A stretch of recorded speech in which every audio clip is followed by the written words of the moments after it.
Hello everyone, my name is Jesse Maurer, and I'm the Worship and Creative Arts Pastor here at Maple City Chapel.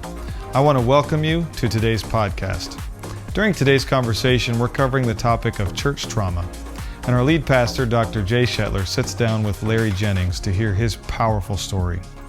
I want to let you know before we jump in today that there are some pretty heavy themes throughout today's conversation, including references to drug and alcohol, abuse and addiction, sexual abuse, and also suicide. So just be aware of that before we jump in. But for now, let's join the conversation. Here's Pastor Jay. As you know, we're doing a sermon series on mental health called Not Alone, and we're recording different podcasts on different topics that we're talking about. And one of those is church trauma or church hurt. And we were talking the other day, and you shared some of your story about your early church experience. And I thought, man, that would be a great story for us to jump into and learn more about. I think there's a lot of people that can probably identify with, at some point in their spiritual journey, experiencing some hurt with either church leaders or other Christians and things like that. So I've been looking forward to this conversation, Larry, and I'm excited we're here. And I would love, just for you to jump in and tell us a little bit about your early church experience, and then we'll kind of unpack how that impacted you. Well, I'd like to go back a little bit before. I came from a broken home, so I had feelings of rejection and unworthiness going into my first actual church experience, where I knew of God as a young child. Were you raised in church? You said broken No, home. it was from age 1 to 4 was in Oregon. Okay.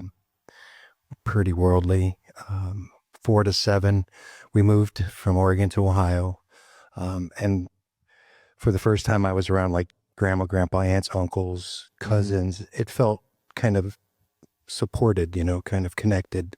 And we went to a first Christian church. My aunt led worship, so it was kind of like a first feeling of normality in my life that I can remember. Were your parents at that point still together? They were never together, so I have no memories of my father until for several years. Leading up to, I think, 6 or 7, maybe a brief encounter with him, but no real memories. And then at 7, my mom decided to move to Indiana for a church faith assembly. So she came specifically to become part of the church. My Aunt Martha was living here. Okay. And my mom was a nurse before that and had been in college in Oregon, and then we came back. So she was a nurse, and we had kind of fairly normal, Christmases, and got to play t-ball and aunts and uncles supporting and family events and such. But we ended up moving to Indiana. My Aunt Martha was here and had introduced my mom to the church, and didn't realize as a kid really what we were getting into, but it was a faith-based, works-based, Pentecostal, speak in tongues. But for a kid, what I realized was we don't go to the doctor anymore. We don't have Christmas anymore. There's no more TV in the house. Things like that had become normal, pastimes. And my mom wasn't a nurse anymore.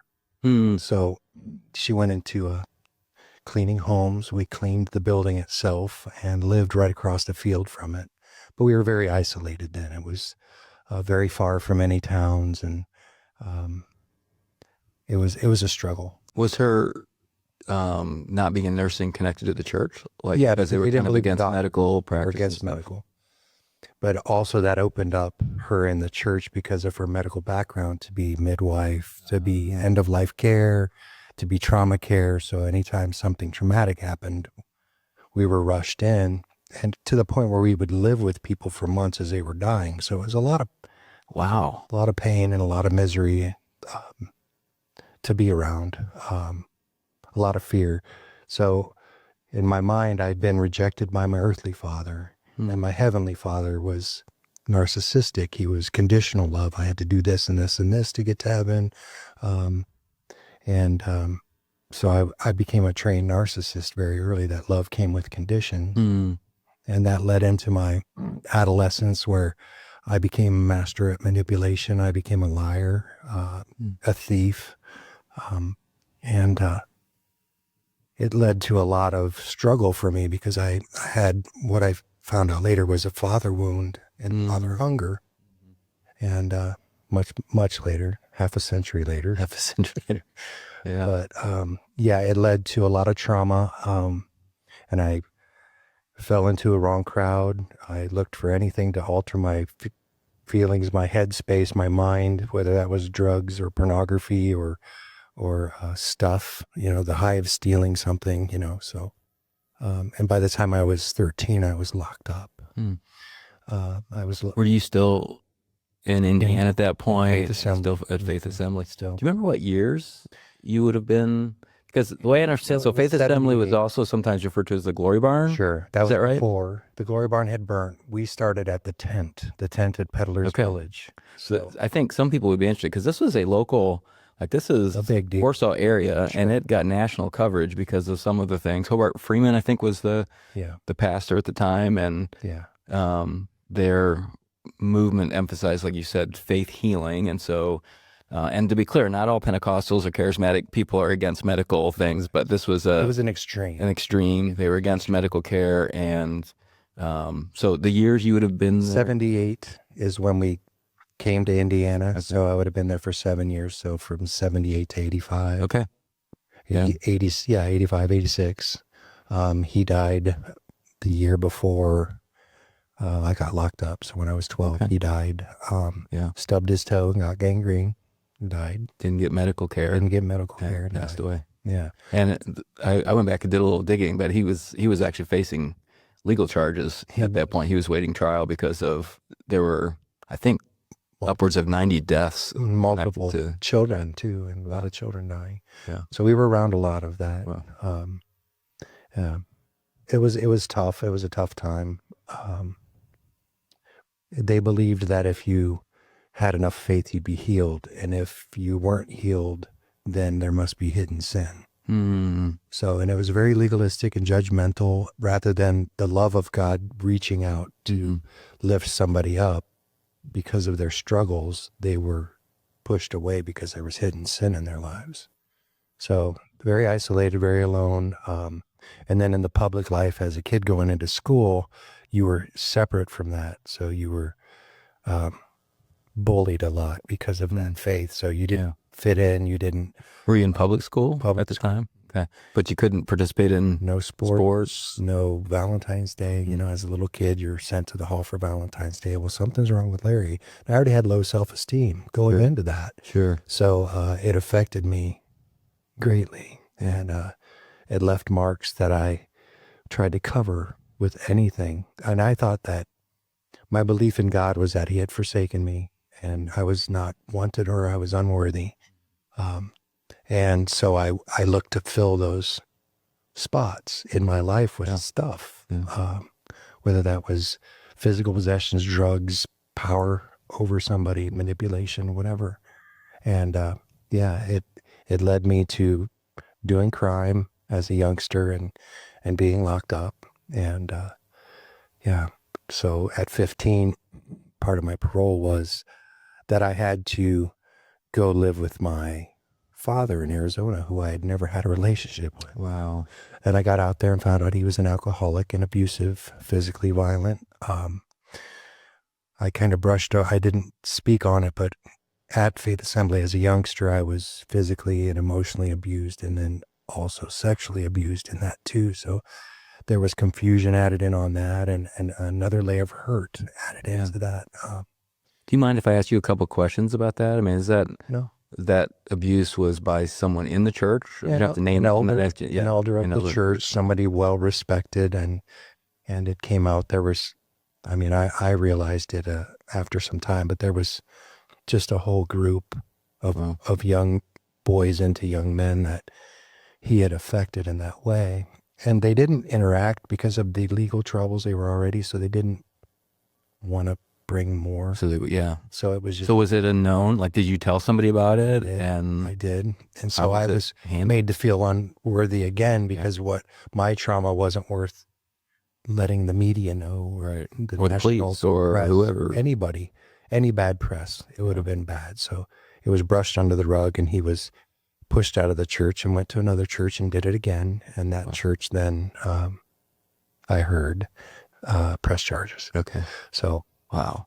yeah, it was tough. It was a tough, tough. My father wound was, I was seeking that father. Sure. I was seeking that father. But I think that's part of the tragedy of it, is that often people who end up being abused by the church are the most vulnerable. Yeah. And that's what put you at risk in many ways for someone to be able to do that. And I mean, it's just tragic that pain was added on top of the pain that you already had. I feel that in my heart that we're born with feeling like something is missing because we're born into sin and God created us. And so he's missing from our lives. So we're born with that. The devil will twist that into making you think that there's something wrong with you because something is always missing until you find him and find that relationship with him. Because I knew of him, but I didn't know him. And it took a lot of years. I was very stubborn. Yeah. I was very stubborn. So self-seeking, selfish. I carried all of those same traits into a young marriage at 19. Okay. She didn't know who she was marrying. I didn't even know who I was, really. Mm-hmm. And it was traumatic. We brought children into the world, and there were several instances through a 28-year marriage where I would go to rehab. I would get cleaned up. I would straighten my life up 3 months here, 6 months there. Mm-hmm. And every time God would pick me up and he would brush me off and my life would improve. And then I would take credit for what my life was improving and I would fall back down. Wow. And I did this over and over again. Were you guys involved in church at that point in time? And The seeds had been planted. So I knew of God. Yeah. And I knew that I needed something because what I was doing was not working. So we went into churches several times, but the devil wants to isolate you. You can go to church on Sundays and go home and go back to the same life that you've been living. Or you can go to church and plug in and get with a life group and let the fruit of others feed you. So I was feeding off my own fruit, my rotten fruit. And I didn't understand that my fruit was not for me. I thought I was the one that had to make me okay. And so, yeah, I dealt with that trauma, 28 years, 5 boys. And I hurt her. I broke her, you know, and I take responsibility for that.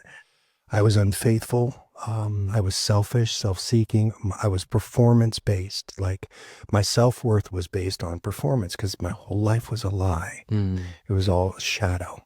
And I failed, you know, my humanness. I did not, it always faded. New car, 3 months, fade. New guitar, fade. Everything, new drug, after a while, fade. Sex, same thing. It's the accomplishment of getting there. You know? It's like you were talking about that hole inside, and it's try to fill it, lasts a bit, but in the end, it's not what you're looking for. No. Yeah. No, and I sought out every avenue. So, yeah. It's a bit of a side note. You mentioned guitar. Were you involved in music? I was. Okay. Yeah. That was the one connection. So I knew my dad was a musician. And honestly, until I met him, I had this grandiose vision of my dad as the hero and the rescuer, you know, and he was going to come. And so he played guitar. He was a musician. So I learned on my own, taught myself, and it was a way I felt connected to him while not having a relationship. So yeah, music has been a big part of my life. Yeah. So, yeah. And then, at some point you mentioned 29 years, 28 years. Yeah. 6 years ago, she left, and we got divorced, and that broke me. So in 2010, I got in an accident, and I broke my body, basically the whole right side, head injury. And I was in bed for 8 months. Then I was in a wheelchair for 8 months. And then I was in physical therapy for another 6 months. And then finally, after 3 years, I walked again. But that whole time I was just in a hospital bed in my living room, you know, living with my family, but basically separate. And so through that, there were some things changing in my life where, because of the length of it, certain habits were breaking Oh, yeah. without me even realizing they were breaking. Mm. So as I became more independent through that, I had built relationships with some of my sons. I became a little closer to them, and I started doing things, improving my life, not following the Lord, not because of the Lord, but I believe that was the Lord working in my life, breaking strongholds that I couldn't break myself. Mm-hmm. So my life kind of started to improve, and I started to work emotionally on myself a bit at that point, and get into counseling and get through some of that. And the dysfunction of the first 15 years was clearly on me. I mean, I was the excuse, I was the reason, but as my life started to improve, dysfunction in our family started to be more evident in other areas. And then as I became less the issue of why it was dysfunctional, and I was still dysfunctional, but I wasn't the main issue, then she seemed to start seeking to fill that with other things. And it was like the pages flipped. So she left, and we got divorced. And it was like grieving death. I didn't want it. I grew up in a fatherless home. I didn't want to leave my children fatherless. It was important to me even to stay. And honestly, they knew that it was dysfunctional, and it was hurting them for us to stay together because they saw it. I thought I was hiding it. No. So, excuse me. We went into a period of like 6 months where it was just an extreme dark depression. For me, I was living in a nephew's garage in the middle of winter with, just it's a garage. Wow. Where were you living at this point? Still North Webster, the marital home, North Webster, Indiana. That's where you settled. The boys went to Wawasee, but I felt like I wanted to be close, and the expectation was for me to run. As soon as that was broken, it was Larry's going to run. He'll never pay support. He'll not be in these children's lives. He's just going to run because I was pretty destructive and pretty broken, and I had broken that marriage. I take responsibility for my actions in that. So you're depressed. You're living in a garage. Yeah. So what do? You go online and you meet somebody because you got to fill that void with the next thing, So I went online, started talking to somebody in Oregon. It felt safe because they were there and I was here. And well, next thing I know, they're on a plane. So it was just one relationship after the other. And the boys graduated high school. 6 months later, I met somebody in Montana, and within a few months, I was living in Montana. So I went out there in 20 and was there until 23. Started a business. The business went extremely well. It prospered. The relationship did not. So I found myself in Montana with a thriving business, but alone. So, and I had signed contracts for some maintenance on Airbnbs and things like that. And I had to finish those out. So I was in a hotel, and once they finished out, I came back to Indiana. That's 23. Brought the business back with me, went in with an acquaintance. It lasted like 6-8 months, fell back into bad habits, partying, playing music out, drugs, relationships, one night stands, got my own place. And within 6 months, the police showed up saying that the business had been, was going to be investigated for fraud. And so the people that I went into business with, it was an old acquaintance of mine from my past, had been doing some things that I wasn't aware of, but I didn't know that at this time. So at that point, I went into a depression and started drinking pretty steadily. Not every second of every minute of every day, but pretty steadily. Anyway, at this point, you're thinking you may end up in jail possibly, or is that kind of a... it was like, what is going on? Yeah. And a lot of fear set in. I stopped working, doing any more work. And so within a month, I'm losing my place to live. I'm going to be homeless. So maybe 2 months, 2 months. So within the last month, then I started drinking every second of every day. Every waking moment I was drinking. Middle of September 23. And I drank a very large, they call it a handle. It's a half a gallon of vodka per day plus. Wow. And I would drink for 2 hours, pass out for 2 hours, drink for 2 hours. I was extremely depressed. I had fear, anxiety, worry. The cops were coming. My businesses failed. My marriage had failed. And the devil was throwing all these things at me. I had this father wound that never got taken care of. I was unworthy. I was unlovable. And I was broken. And so after a couple months, I ended up needing a place to stay. So where do I end up? I end up at my marital ex-wife, my marital home with my ex-wife and the guy she had left me for. Oh, wow. In a spare bedroom. So it was just another layer, and the devil was laying on pretty thick. So for one more month, that was through October to November 4th, I drank every day, every second, every minute of every day. And I was pickled. I mean, I smelled like a brewery and I shook when I woke, my body was pickled and I was hopeless. Every time I shut my eyes, it was like darkness was just jumping at me, and it was just, I was very afraid, very hurt, and very, very broken. So November 4th, I had had enough. And November 5th is my birthday. So November 5th, I was going to end my life. That was, if this was what life was, I don't want to live anymore. And it was about midnight, November 4th. I surrendered. I said, God, I'm going to end my life. And I need you. If you are who you are and you love me, I need you. And I cried out, and he came.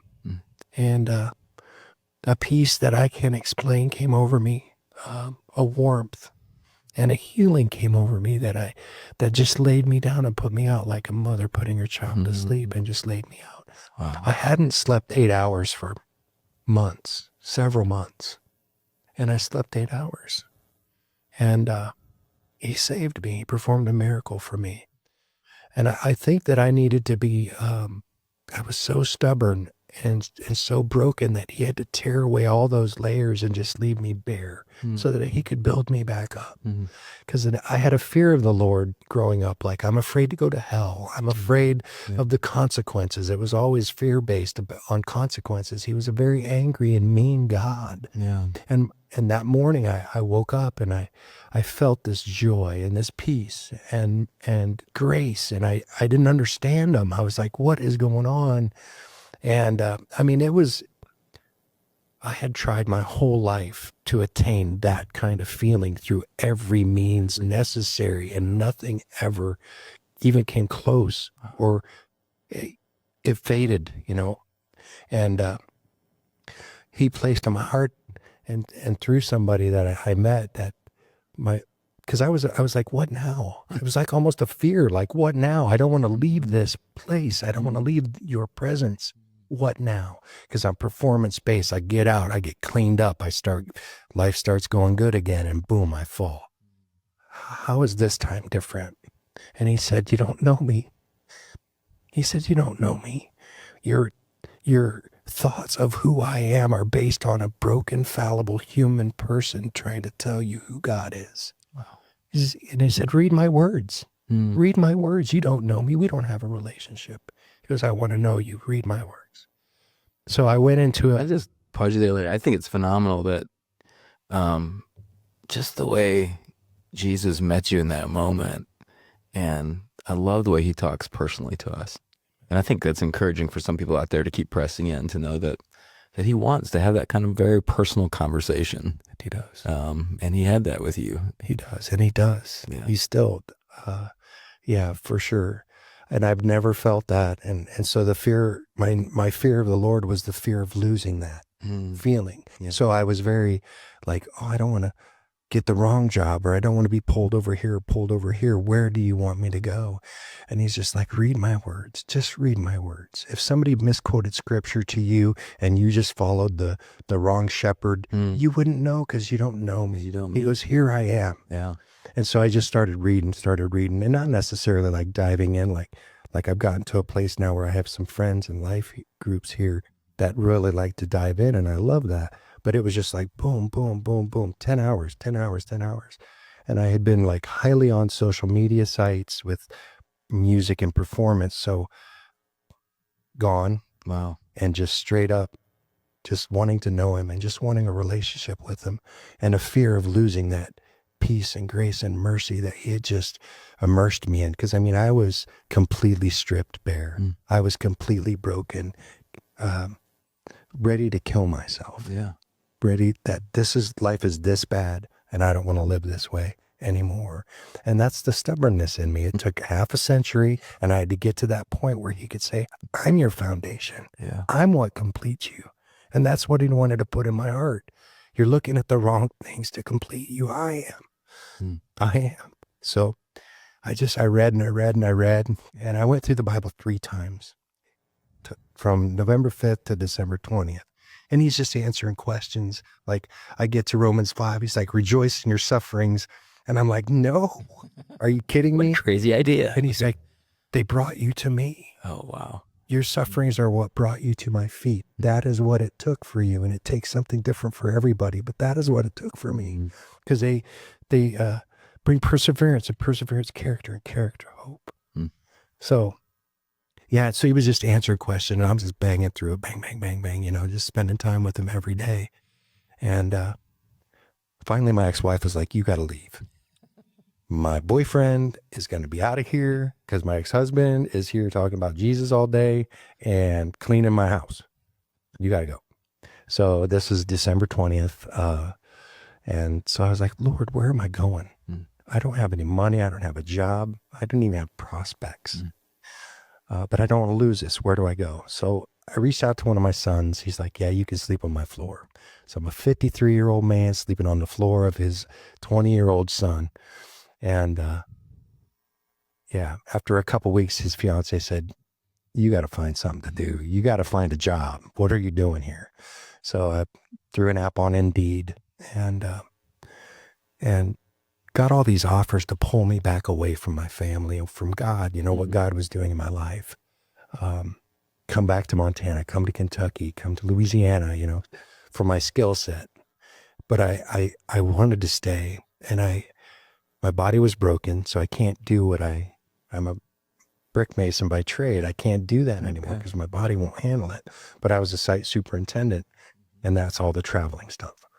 So a local company here had this spot on Indeed for, they call it a project engineer, but it's basically a glorified, you make calls, you get coffee, you make copies, for a project manager. It's like his assistant. Okay. And I was like, well, I'm a site super. I don't know how to be a project manager, but I could be his assistant and learn.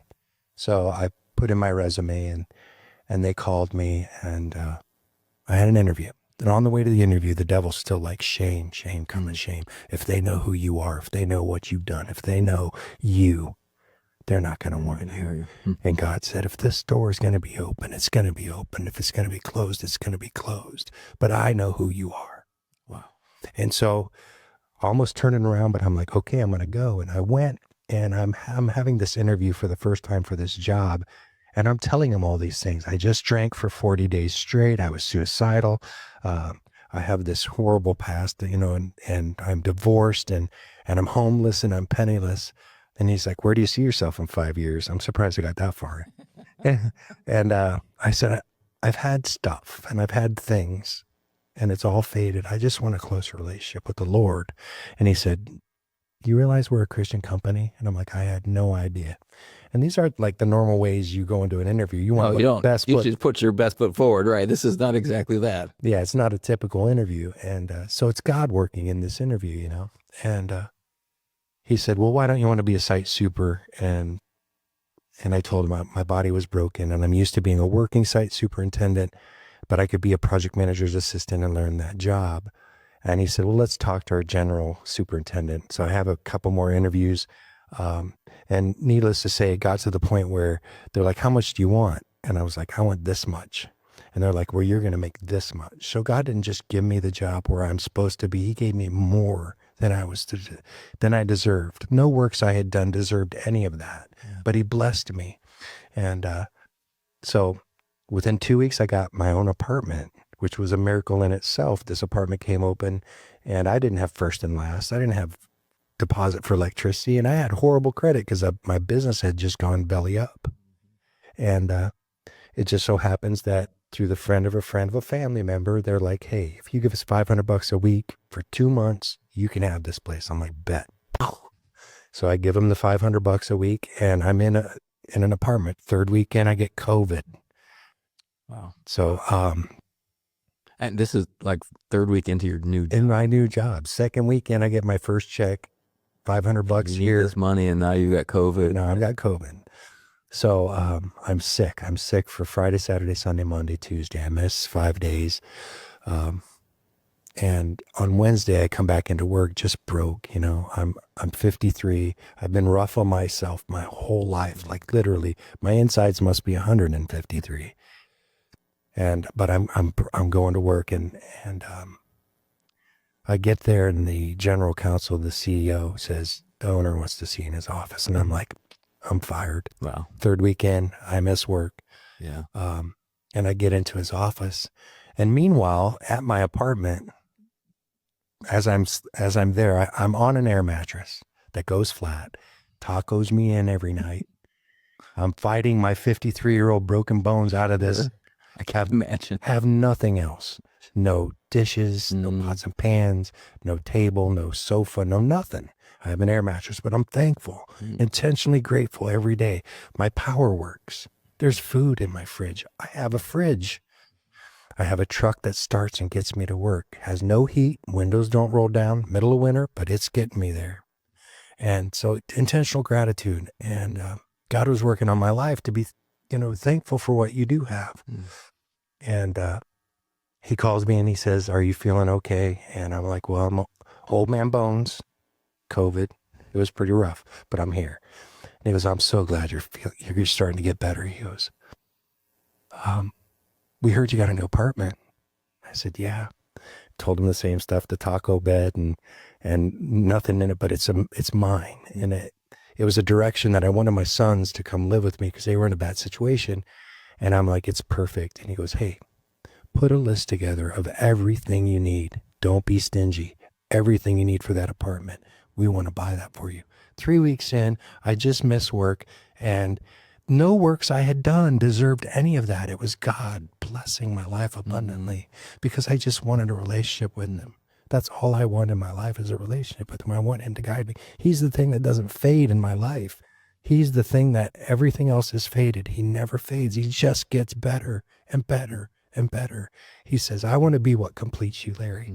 I want to be the thing because I want to go into that next relationship and have that next person be the thing that completes me. I want to get that promotion at work and make that the thing that completes me. And he says, it's none of that. I'm what completes you. Look to me first. And the more I do that, the more he blesses my life abundantly. Wow. That's amazing. And so you're there a few weeks and they purchase Everything. Furniture, dishes. Everything. Sofa, table, nightstands, beds for me, beds for my sons who I want to come live with me. Everything. Shower curtain, towels, floor mats, knives, cutlery, everything, the whole apartment. Yeah, 2 weeks later, he goes, those 2 pallets from Amazon, those are yours. So we have a furniture building party at my house with my sons, and they build their own bedroom sets, and it was just amazing. It was amazing. You're just soaking in God's grace. I am, and it is amazing. And another thing is, going into this, I basically had no clothing, and so I got invited to Maple City, but I've got 3 pairs of pants and 5 work shirts, and I've been invited. So I'm standing in front of the mirror, and the devil's like, "What are you doing? You're nothing. You're nobody. Look, you don't even have clothes. What are you doing going to church?" And God was like, right there, it's not about you, Larry. Are you going to worship Larry? Are you going to have them worship Larry? Wow. You're going to church to be with me. So, and several times over this whole, it's been about a year and 3 months. It's not about you, Larry. It's not about you, Larry. And so I plugged in. I mean, the devil wants to isolate you. And I would feel that, going to work, coming home, and boom, you're doom scrolling and you're alone. And so I just plugged in. I was like, where can I volunteer? Where can I volunteer? And praying that. And God just opened up doors. Everywhere I looked, it was like this person and this person and this person. And it got to the point where I was like, I don't feel like it. I don't want to. And you know what? Those things, I had to put them out of my vocabulary because they've robbed me of so many blessings. I don't feel like it. I don't want to. And you go through and you push through that. And there are so many blessings on the other side of that, because he's calling me to serve, and he's calling me to be more like God, like Christ, to be a servant and to think of others first above myself. And it just fills me. It's just like the fruit is just like it's amazing. Out of curiosity, do you remember who first invited you to Maple City? It was Stan Yoder. Stan Yoder, Santa Frida Yoder. They go to Maple City. Yeah. And he invited you here. He did. Showed up. Do you remember at all, like, first impressions? I didn't like it. And that was one of the things. It's not about you, Larry. Because it's hard because you're new. Yeah. And you feel awkward, and it's awkward, and you're like, I don't know what to do with my hands. So, you know what I mean? And Sure. So there have been many instances like that, but it was, we'll go again. Go again. And within it's hard because I'm broken, and I'm just like dealing with trauma in my life, and I'm just crying and being vulnerable around people I don't know. So it does end up getting easier, and God works in your heart. But yeah, at first it was, well, I don't like this. I don't like that. Are they worshiping you, Larry? And I mean, it was like, is this about you? So yeah, it quickly became the place where I was supposed to be, because the devil wants you to think it's not for you and then isolate and step away. Yeah. And instead I pushed forward, and God said, plug in. So I plugged in, got in a class, got in a life group, started meeting. What class were you involved in? Divorce care. Okay. Because I had run from the emotions of that, because a lot of guys don't want to deal with emotional stuff. Sure. Yeah. So yeah, I'd run from that. So I got into divorce care, went through with Elnora Miller. It was amazing. Glenn and Amy Helmuth. It was amazing. And it was a great experience. So, and it's just turned into this amazing family, this amazing feeling of belonging, because the devil had me believing I was alone and abandoned. And that's where he had power over me, because my own father didn't want me, and God's angry and mean, and you're alone and abandoned. And he just used that for half a century. Yeah. And God just broke that stuff away and just built me back up. Wow. Every good thing you see in my life is not me. It's God's reflection on my life. And it's God doing that. Yeah. That's awesome, Larry. I've seen you guys in that divorce care class kind of hanging out sometimes, and you can just tell that the bond there is pretty amazing with that group. It is. And that there's been tremendous healing that's happened as you guys walk through that together. Yeah. That's pretty amazing. And I'm sure God's used you in that group too to touch other people in their own journey. Thank you. Yeah. Yeah. When you think of, moments in your life where you reconnected with God or the church, are there other kind of key people or key moments that stand out in your life? There was a Love Church, High Mill Church in Ohio, that I was at for a few more than 6 months. But as my life got pieced and put back together, God wants to use us. And then being in a performance-based mindset, I went into worship and became the youth worship leader really quickly, and was not ready mentally or emotionally to carry that kind of weight, because I was feeding my own self-worth out of that. And it became performance-based, and I pretty quickly fell away from that. But it was a love church. It spoke of God as love first, and this is the greatest commandment, is to love. And it started there. And and I really connected with that message. I think Maple City's that same core is we love. And as far as being the judgmental side,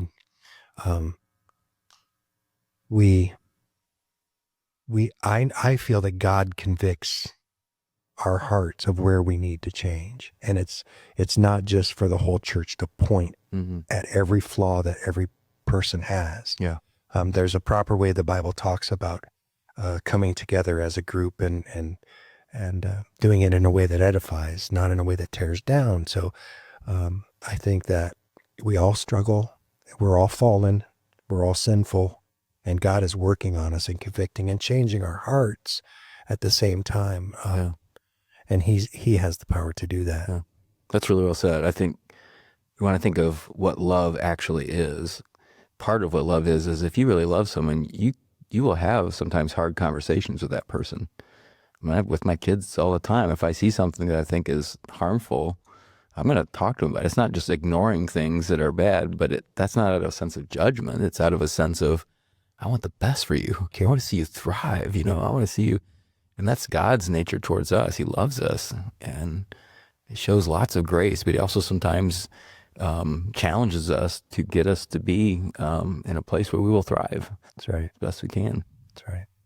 Do you have, when you think of other people who may have gone through similar churches or similar experiences, I don't know if church is for me. I don't know if I can ever trust again. Any advice for those folks?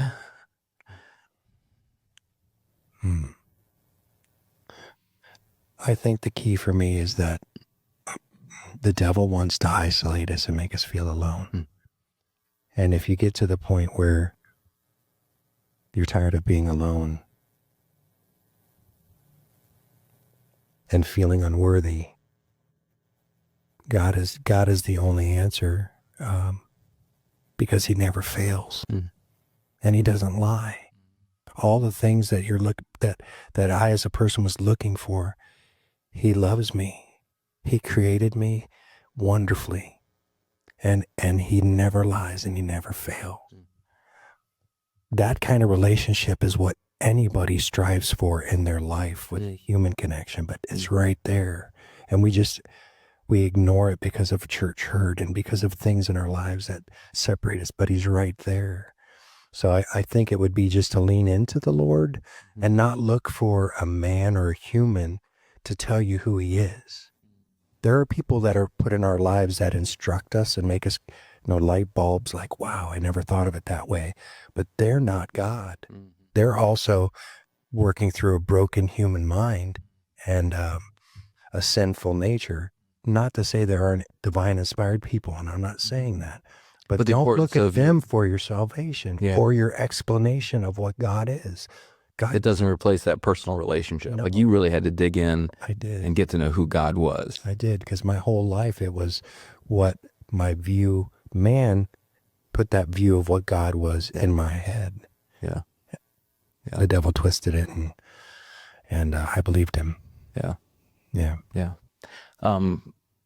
The way I understand most of our journeys is we're never quite 100% there. Do you ever still wrestle with that sense of unworthiness, feeling unloved? And when the enemy starts to throw that in your face, what do you do? So it happens. It happens pretty much daily. You wake up grumpy, you wake up sore, and it takes intentional gratitude. It takes a different mindset to break free of that. I kind of have learned not to trust my emotions for the first 20 minutes after I wake up, because I am kind of a grump, and God is a miracle worker, but there are things that the devil wants to throw back at you. The shame that comes from your past. He wants to have you forget that God has forgiven you and that Jesus died on the cross for your sins once for all. And he didn't die for you when you had it all together. It says, for God so loved the world. He died for us before we were worthy of it. So no works we can do are worthy of the salvation that God has done for you. So I think that for me, it's just staying in the Word, staying in a relationship with Him, and having Him in every minute of every day, and testing every thought. Because the devil he throws arrows at me all the time. You're alone. Nobody cares about you. Nobody's reaching out to you. You don't have anything anybody wants. You're nobody. So yeah, it still happens. Yeah. This may seem like a weird question, but like the topic is church trauma. Have you kind of had the feeling like, oh yeah, I grew up in a very traumatic church experience? Or was that not? Like, is it helpful to view some of your experience through the lens of trauma? Like what you went through is not normal. Right. And there's just been so much of it, you know what I mean, that it became normal. Yeah. Like the way my relationship with the Lord now is so amazing that it feels abnormal to me because there was just so much trauma in it. The devil just really beat on me for a long time, and I let him, and I believed him, and so it seems like an inordinate amount of trauma, but and it's a victory. Part of the nature of trauma is that often the trauma then leads us to do things that add to the trauma. Like you mentioned, the alcohol, the drugs, or things like that. Like it's like that trauma has ways of then getting us to do things that compound that, and we dig a deeper hole than what we were in before. Yeah. But it's a reminder, again, to when we think of someone who's struggling, not to say what's wrong with you, but I wonder what happened to you. I wonder what you've been through. And to take the time to listen to their story. And I'm really grateful that you were willing to sit down today and share your story. Thank you. I appreciate that. I'm sure it's going to touch a lot of people. So. And I think as someone that has been through trauma, people just want to be heard. Yeah. They want you to look them in the eyes and not be thinking of the next thing you're going to say and just overlook everything coming out of their heart. And they just want to be heard. Mm-hmm. So we all want loved. We do. And there's something about taking the time to listen to somebody that makes them feel like they have value. And that's awesome. Well, and I think that's the other benefit of, like, you have been through stuff that then makes you more sympathetic, empathetic. Like you can understand someone's struggle in a deeper way than maybe others could because of what you've been through, and offer that kind of listening ear and grace. So, yeah. We're blessed to have you here with us at Maple City. Blessed to have this conversation. Thank you. Thank you for taking the time. It was an honor. Thank you. Well, thanks again for joining us for today's episode of the Maple City Podcast. You can watch for more episodes coming out on the Maple City Chapel app, and you can also find more information about our church, the events going on, the resources available to you. You can also join us on Sunday mornings at 8:30, 10, and 11:30. We hope to see you there. Until then, let's go and be the church.